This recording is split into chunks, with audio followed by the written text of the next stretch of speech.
to Master BendCam, collision checking. Here we can turn on piece collision check.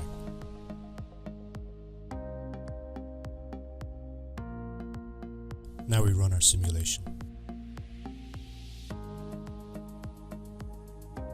This part has some close forms that on paper look like they'll clear the tooling, but we're about to find out that they're going to collide with the tooling as we try to extract the upper tool from the part.